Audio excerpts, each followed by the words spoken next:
Tyler Perry accuser Derek Dixon sits down in a TV interview for the first time, sharing allegations of workplace sexual assault and harassment. What made you decide to come forward with your story? I wanted to speak out and not stay silent about it anymore. There is an arrest warrant. That's where we have to start. Not a rumor whispered across gossip blogs, but a verified document now circulating within Georgia's law enforcement networks naming Tyler Perry. The man once hailed as the savior of Black Hollywood, the billionaire who built a studio on a former Confederate base and turned it into a monument to independence, now finds himself at the center of a full-blown federal inquiry. We've confirmed that the FBI has been briefed on new witness statements and insiders claim agents are preparing for a coordinated search of Perry's Atlanta compound. What began as a single civil lawsuit has turned into something far larger. An avalanche of allegations that no longer sound like isolated grievances, but a pattern of control and abuse reaching across his billion-dollar empire. The most disturbing part is the scale of the new voices. In the last 2 weeks alone, we've seen more than 30 individuals, actors, producers, assistants, camera operators, even private security contractors step forward through attorneys or advocacy groups to provide sworn statements. Many describe similar experiences: blurred professional boundaries, emotional coercion, and a workplace atmosphere where silence was rewarded and resistance could end a career overnight. Several of these testimonies overlap with the timeline of Derek Dixon's original $260 million complaint, painting an image of an industry giant who used access and opportunity as currency. We've learned that at least half a dozen of the new accusers were still under NDA agreements signed through subsidiaries of Tyler Perry Studios. Legal experts say those contracts could now be voided if federal investigators confirm intimidation or retaliation. Yes, we were over at his house. We're having some drinks in his guest house, and it was late at night, and he has a guest quarters, and said that you can sleep there instead of not driving. And his house is far from Atlanta and where I was living. And I got into bed, and then I noticed that he climbed into bed with me as well and started rubbing my leg. And I jumped up out of bed. There is an arrest warrant. That's where we have to start. Not a rumor whispered across gossip blogs, but a verified document now circulating within Georgia's law enforcement networks naming Tyler Perry. The man once hailed as the savior of Black Hollywood, the billionaire who built a studio on a former Confederate base and turned it into a monument to independence, now finds himself at the center of a full-blown federal inquiry. We've confirmed that the FBI has been briefed on new witness statements and insiders claim agents are preparing for a coordinated search of Perry's Atlanta compound. What began as a single civil lawsuit has turned into something far larger. An avalanche of allegations that no longer sound like isolated grievances, but a pattern of control and abuse reaching across his billion-dollar empire. The most disturbing part is the scale of the new voices. In the last 2 weeks alone, we've seen more than 30 individuals, actors, producers, assistants, camera operators, even private security contractors step forward through attorneys or advocacy groups to provide sworn statements. Many describe similar experiences: blurred professional boundaries, emotional coercion, and a workplace atmosphere where silence was rewarded and resistance could end a career overnight. Several of these testimonies overlap with the timeline of Derek Dixon's original $260 million complaint, painting an image of an industry giant who used access and opportunity as currency. We've learned that at least half a dozen of the new accusers were still under NDA agreements signed through subsidiaries of Tyler Perry Studios. Legal experts say those contracts could now be voided if federal investigators confirm intimidation or retaliation. Were you looking for money to buy your silence? No, I think I was looking for accountability to what he did. I think what he did was wrong, and it needed to be something that would deter him from doing this to somebody else. The deeper we look, the more this story becomes about power rather than personality. Perry's rise was built on the language of empowerment, faith, family, and self-reliance. But the same independence that made him a legend also insulated him from accountability. His studio operated outside union structures. Most workers were hired as independent contractors. That meant no union protections, no third-party arbitration, and no obligation to report complaints beyond his inner circle. For years, that autonomy was celebrated. But now, it's being reframed as the perfect ecosystem for control. Lawyers representing multiple accusers have begun referring to Tyler Perry Studios not as a workplace, but as a self-contained world where career advancement and personal boundaries became indistinguishable. For me, that was his way of showing his power over us and our careers, and that he doesn't have a problem with just one of us off. The contradictions in Perry's public image are staggering. In 2021, he accepted the Jean Herschel Humanitarian Award for his philanthropic work. He has built homes for displaced families, funded scholarships, and even offered refuge to Prince Harry and Meghan Markle during their transition out of the royal household. But while he preached compassion from global stages, employees inside his compound describe a different kind of hierarchy, one where proximity to the boss determined safety and loyalty could outweigh ethics. Sources familiar with the ongoing lawsuit say several witnesses initially refused to testify out of fear that Perry's influence in Atlanta's entertainment economy would end their careers. One former crew member summed it up simply: "You don't cross the man who signs every paycheck in Georgia." Meanwhile, Perry's lawyers have continued to deny every accusation, reiterating that Dixon's complaint relies on fabricated accounts and distorted context. They claim that the messages cited in the lawsuit were platonic banter and that any physical contact described never happened. Yet, when Dixon appeared in his first televised interview in June, he revealed that none of Perry's filings disputed the authenticity of those messages. His attorney noted, "They can't deny what's written in black and white." That line has since become a rallying cry across social media, especially as more former employees step forward with screenshots and call records of their own. The public is now watching a billionaire once celebrated for portraying morality on-screen, forced to defend his own off-screen behavior. That's when he pushed me up against the wall and grabbed my again. The backlash is widening beyond the lawsuits. When Alfonso Rivero, best known as Carlton Banks, publicly declared that he would never want that man to do anything for me, fans were stunned. The two had worked together on Meet the Browns more than a decade ago, and there had been no prior hint of animosity. Urbero's statement, though brief, triggered speculation that other high-profile actors might share similar grievances.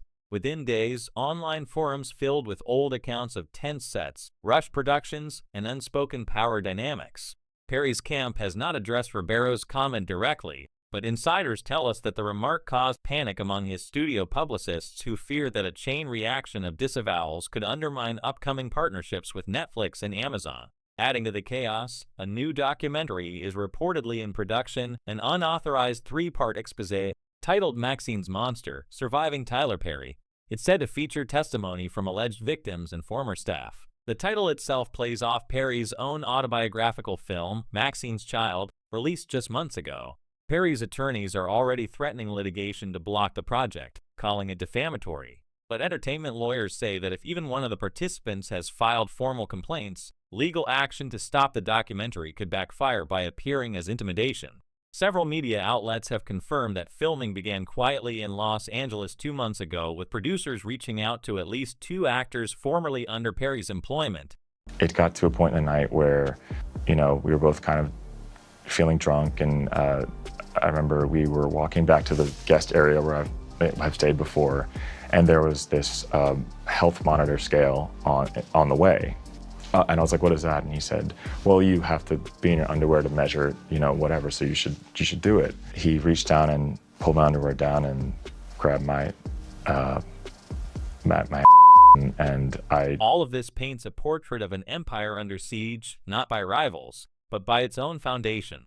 Behind the glossy images of church-driven inspiration and self-made success lies a network of silenced employees, contested NDAs, and a legal storm that seems to widen each week. We can see how quickly admiration has turned into suspicion. The once unquestioned mogul who controlled every frame of his films now finds himself unable to control the narrative surrounding his own life. And yet, according to several insiders still close to him, Perry remains defiant.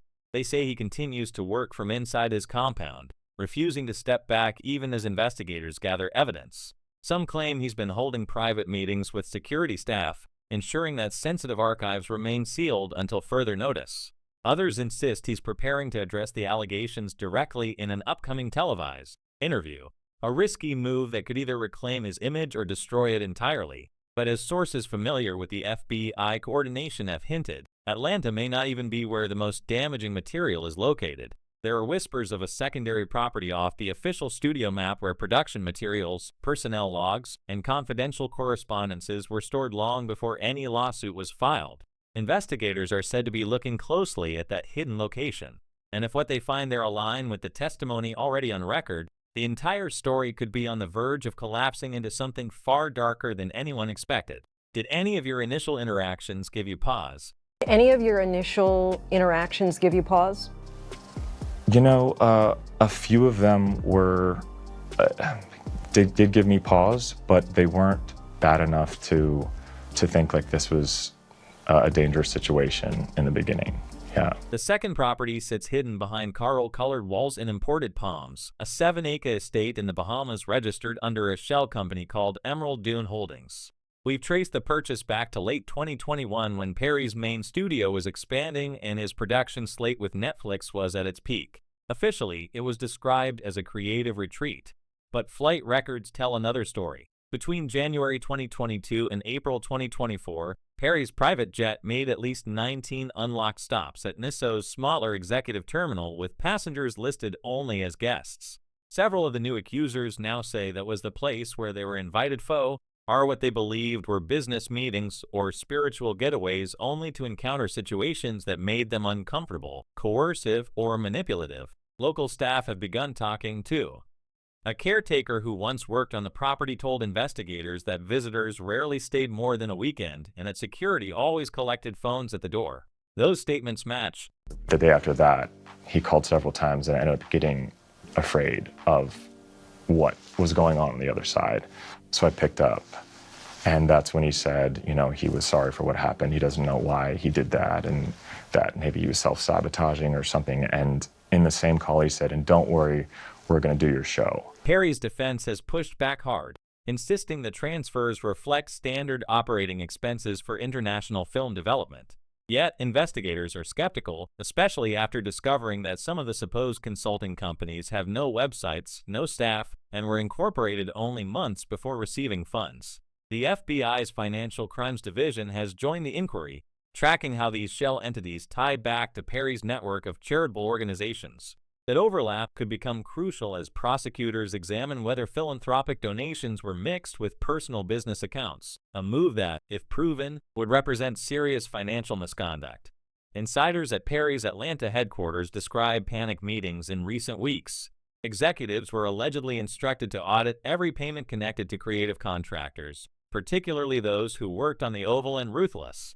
One source says files were physically removed from the studio's accounting office the same night the arrest warrant became public knowledge.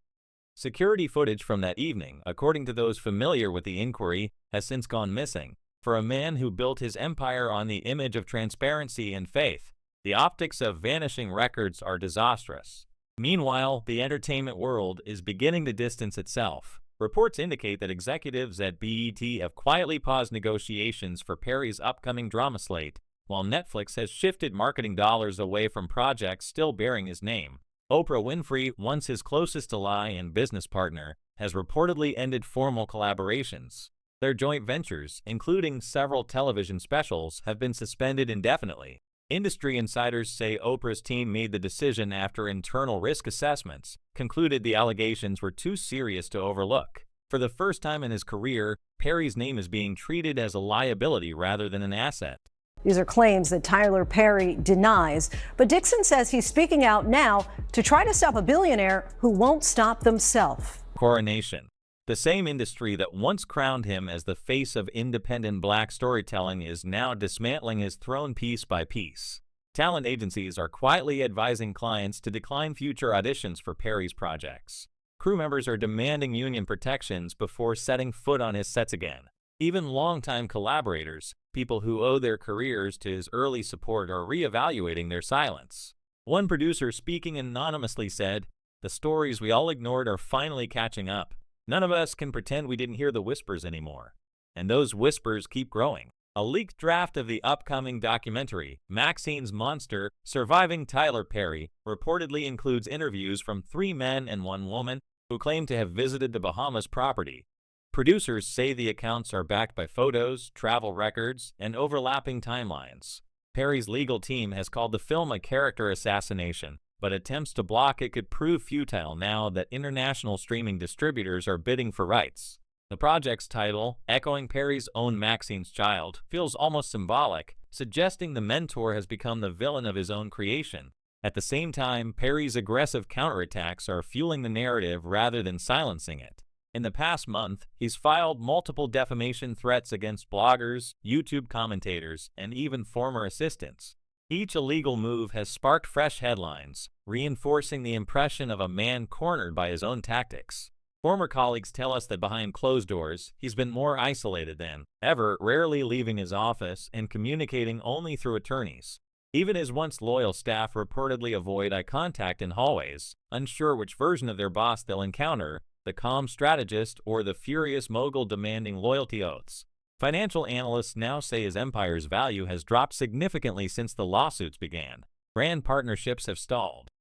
Real estate investments in Atlanta and New Orleans are rumored to be under review by banks concerned about collateral exposure. One insider from the financial sector revealed that insurers have begun reassessing coverage on Perry's studio assets, which could trigger massive penalties if the investigation escalates to criminal charges. For a businessman whose reputation was built on control, the erosion of that control may be the most painful cut of all. We can't ignore the broader symbolism of what's happening. This isn't just about one celebrity's alleged misconduct. It's about the fragility of empires built on unchecked power. For years, Perry's story represented the ultimate triumph narrative, a man who rose from poverty to billionaire status by sheer will and faith. But the same fortress he built to protect his independence may now be the cage that traps him. Every revelation, every leaked document chips away at the myth of moral certainty that once surrounded his brand. Tell us about the first time you ever met Tyler Perry. Tell us about the first time you ever met Tyler Perry. Yeah, I met him at his studio opening party in 2019. I was working for an events company, and we met, and he said to me, are you an actor? And I said, well, not right now. I'm working on it, but not right now. And he said, yeah, you are. We need to talk. You should get my number and we'll talk about this. And still the questions multiply. How far does the money trail go? Who else might have enabled the silence or profited from it?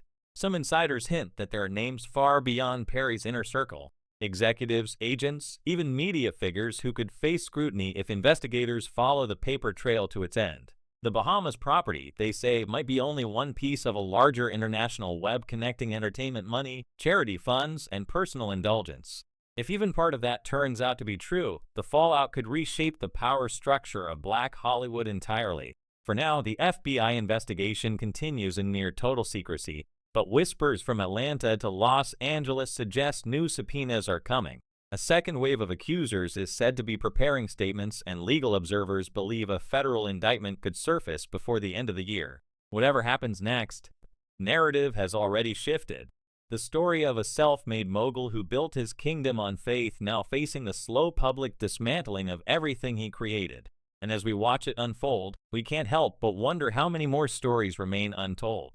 How many voices still stay silent, afraid, or waiting for the right moment to speak? Could this be the start of a reckoning that stretches far beyond Tyler Perry himself? Tell us what you think below, because this storm isn't over.